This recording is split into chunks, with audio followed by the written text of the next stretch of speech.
Ladies and gentlemen, welcome back to another Buffalo SportsCenter video. I am Don. With me today is one of the two big guys from the Deep Dive podcast.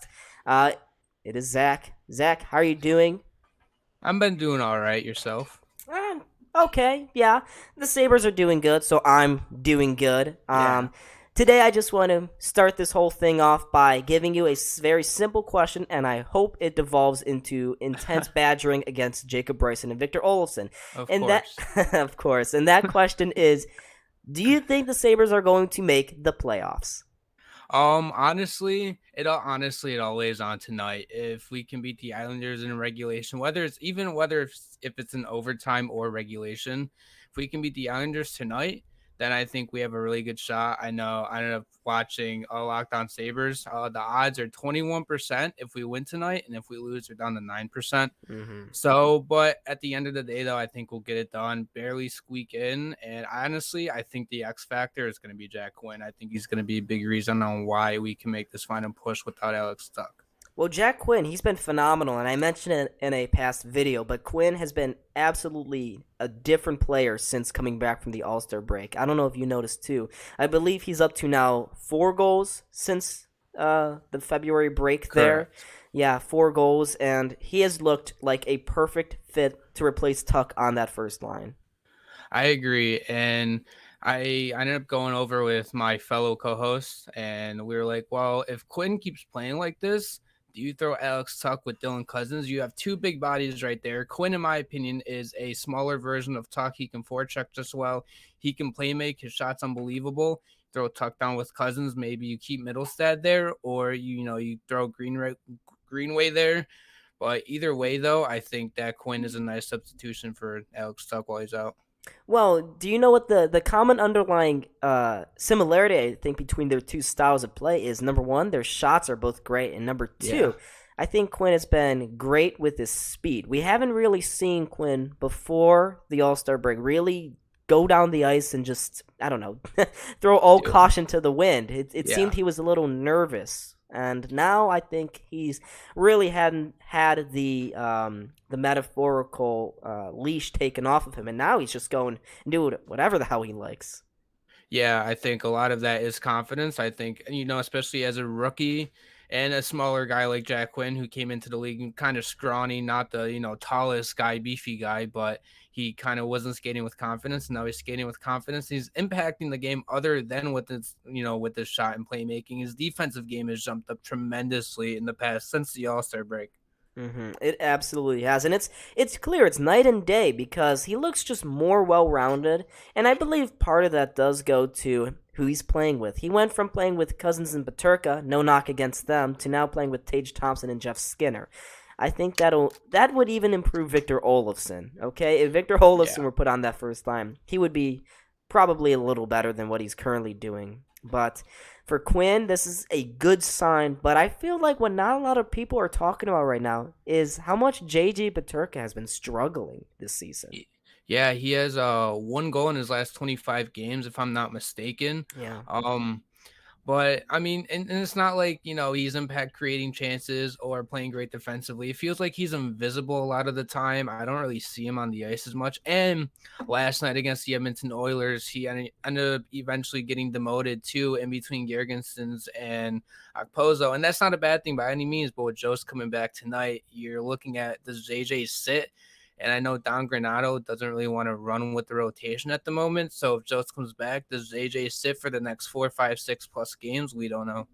Yeah, and the Sabres definitely have a lot more options, especially in the forward depth now post-trade deadline with the acquisition of Jordan Greenway. But Peterka, he's a number one of those guys, I feel like, on that third to, well, just the middle six area that when the Sabres start struggling, it's usually down to him, Victor Olofsson, to maybe even Casey Middlestad at times. But speaking of Middlestad, I don't know about you, but my opinion of him is actually kind of improving, unlike Peterka or Olofsson.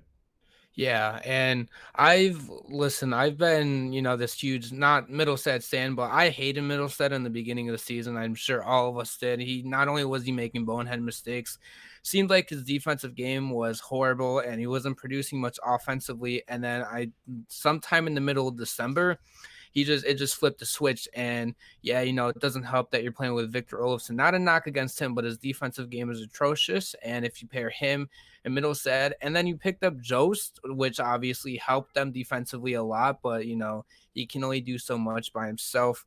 You move Middlestead off of Olofsson, you move them with Cousins, and all of a sudden Middlestead he has 10 points in his last 11 games.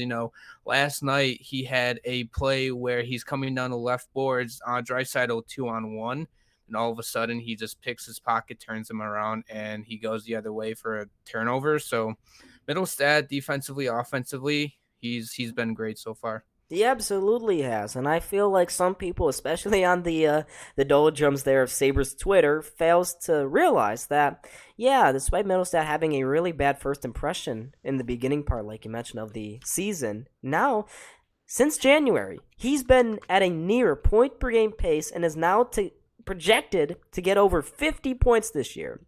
I can't tell you the last time a Sabres third liner got over 50 points in a year. Can you? Honestly, I can't remember. I wouldn't doubt if it was from like the mid 2000s, but definitely not during the drought. No, absolutely not. And I feel like we take that a little bit for granted when I saw his name pop up in potential returns for to bring guys in like Timo Meyer and maybe even Patrick Kane. But and I always kind of I've always liked Middlestop. I'll say that. But I do see where some of his detractors come out and say, well, he's pretty bad at defense. And yes, he has been. But once the defensive play has improved, his entire just play, his offensive game, his willingness to go back and back check, unlike Olofsson, has definitely improved.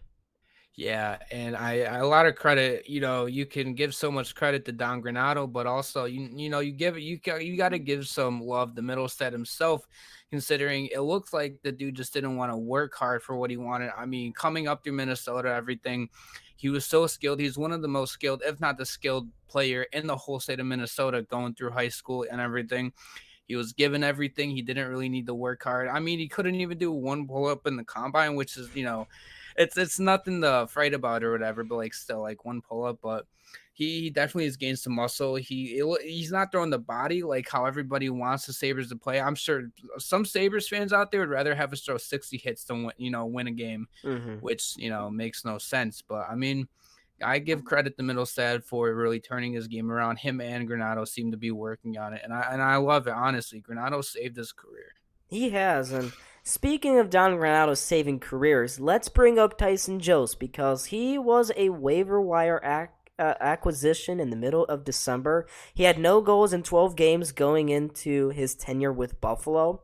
What do you think has been the biggest difference between Jost in Minnesota and now in Buffalo? Honestly, I think it's one, coaching, obviously, and two, honestly, I think it's play style. Minnesota has not an older roster, but it's not as young. Jost is obviously a younger guy. I don't want to say that he's the fastest of the bunch, but it seems like he works in transition. He works faster. If like you're just sitting around and doing everything, it seems like he kind of struggles. Mm-hmm. And plus, I've heard from other Minnesota fans that they feel like the same thing's going to happen with Greenway that happened with Jost. That they kind of struggle in Minnesota system, and then they come over to a coach who likes to play the faster style of play and kind of help groom the players and everything.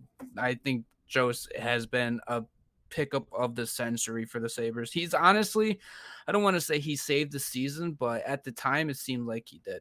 Oh, you could tell it was night and day how the Sabres performed with an actual third line center.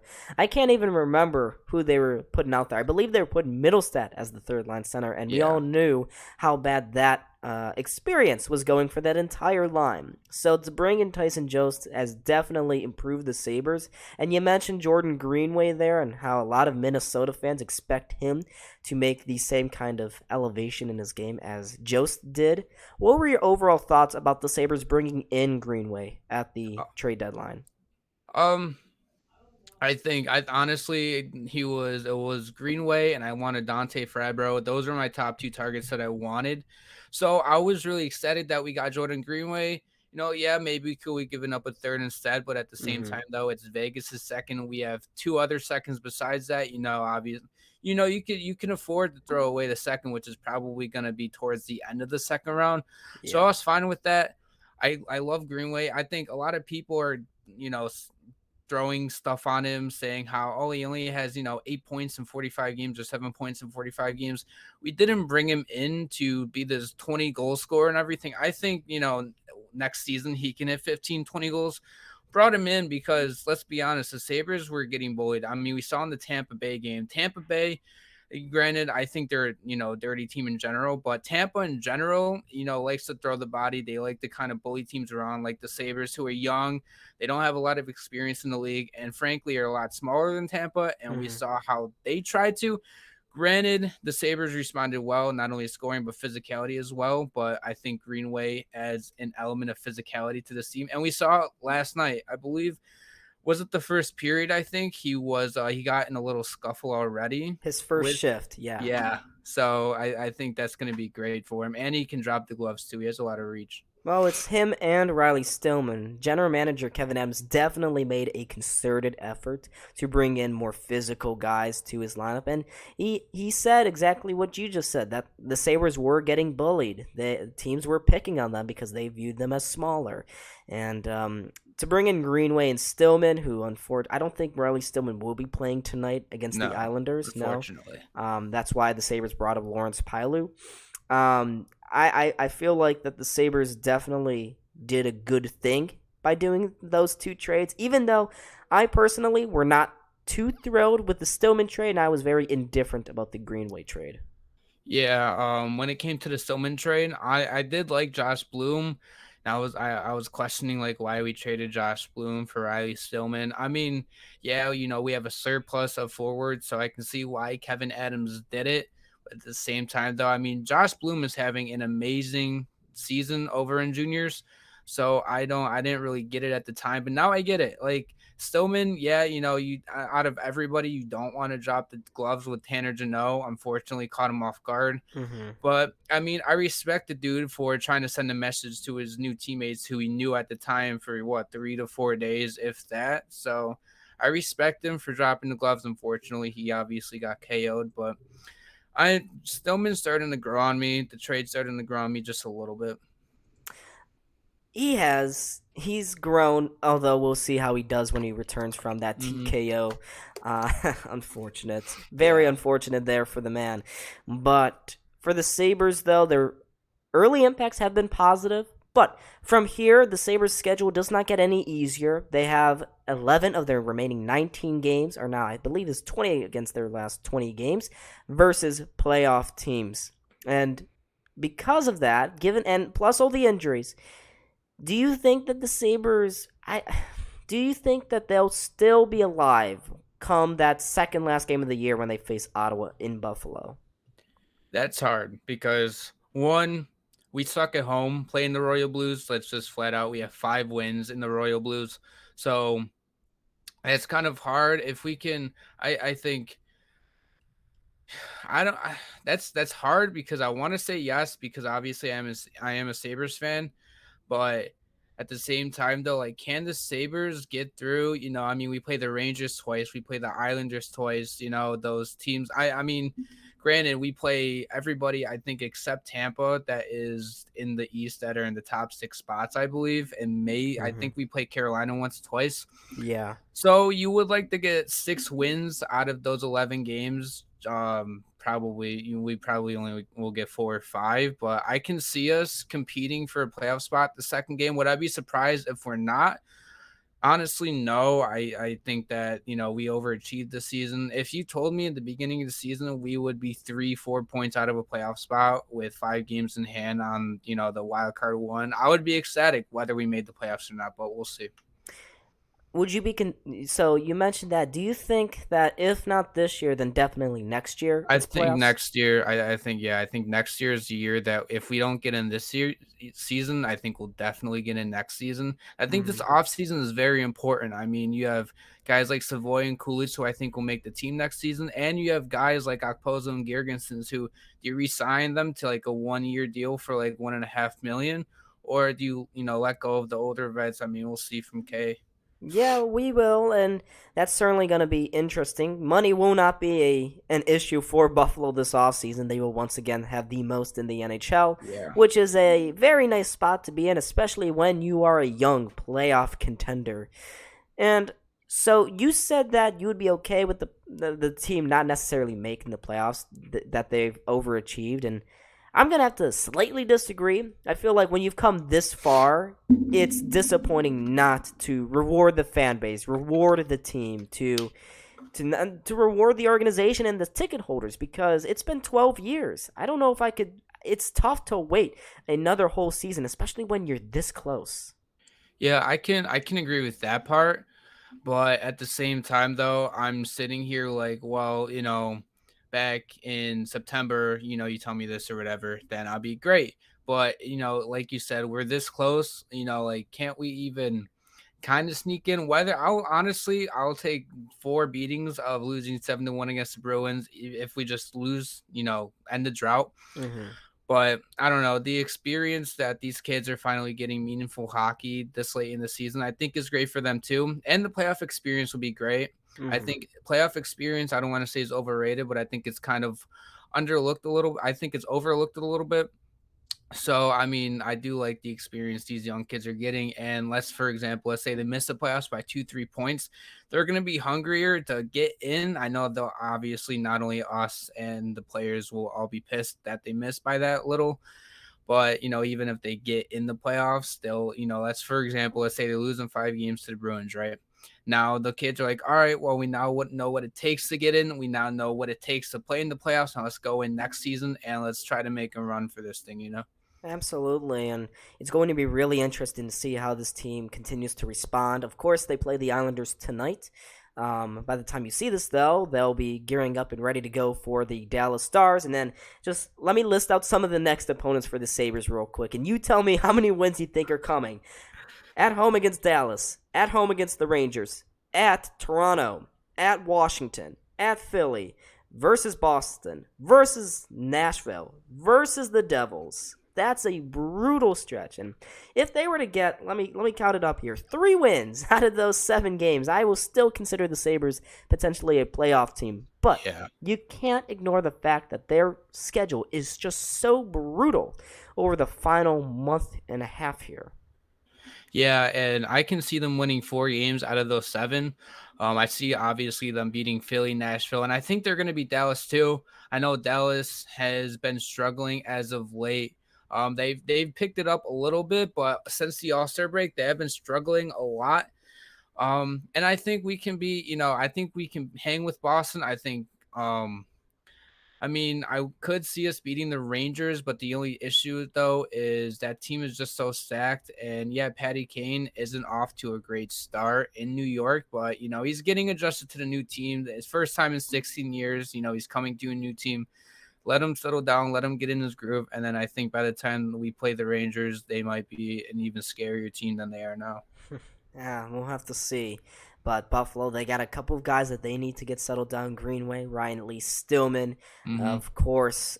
We have to make sure that a couple of guys on defense are no longer seeing the ice. And the final thing Yes. I want to talk with you here tonight about is the status of guys like Jacob Bryson, Ilya Labushkin, Henry Ilkiarhu too, even guys that are lower on the pecking order in the decor. Have you been satisfied by any of their play this season? Ilya Labushkin has been it's been a love-hate relationship. Sometimes, in the beginning of the season, it looked like he was playing well, and he went down that huge stretch of games where it looked like he forgot how to play defense. And then ever since the Tampa game, he scored the OT winner. Seems like he's been picking it up just a little bit. Jacob Bryson, he better not see the ice for the rest of the season. Obviously, it's not going to happen, but I don't want to see him on the team next season. And And it's just, and even Yoki Haru. Yoki, he's been like almost non-existent. It seems like everything he gets. Honestly, he gets caught puck chasing a lot. Not even puck chasing, but like puck watching. Like he'll be on the right post, for example, and the puck's on the left side, and he'll kind of be gliding up towards. It looked like the hash marks, and the dude just goes back door for a goal. So Yeah. Yoki and Bryson, not huge fans on. Labushkin, hate and love relationship. But I mean, if Ryan Johnson next season can come in and even play half as decent as them, I think we'll be fine. Hopefully, and obviously, it sounds like Ryan Johnson will be making the jump to Buffalo, finally sign that entry level contract. And we didn't talk about the goalies. I feel like I've talked about the goalies a lot. But if you were to grade all three of their plays this season on a scale of A to F, where would you put them? Do you want me to do it together or separately each? Let's just do together as a whole group. Together. Yeah. I'll go. I'll go D plus. I think Hmm. Bryson, Yoki are bringing it down, but Lubushkin's, when his highs they're pretty well, but his lows are really low. I would agree with that, yeah.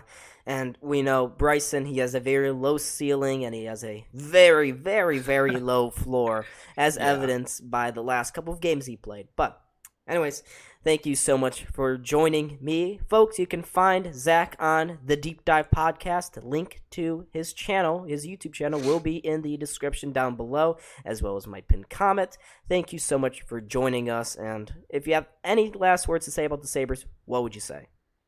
We're going to the playoffs. Book it right now. Yes, sir. We're going to the playoffs. Playoffs. Yes. Anyways, thank you so much, folks, for watching. I was Don. This is Zach from the Deep Dive Podcast. Make sure to hit that like button and subscribe. We're going to keep trying to grow this community one person at a time. Anyways, thank you so much, folks, and I'll see y'all in the next video. Peace.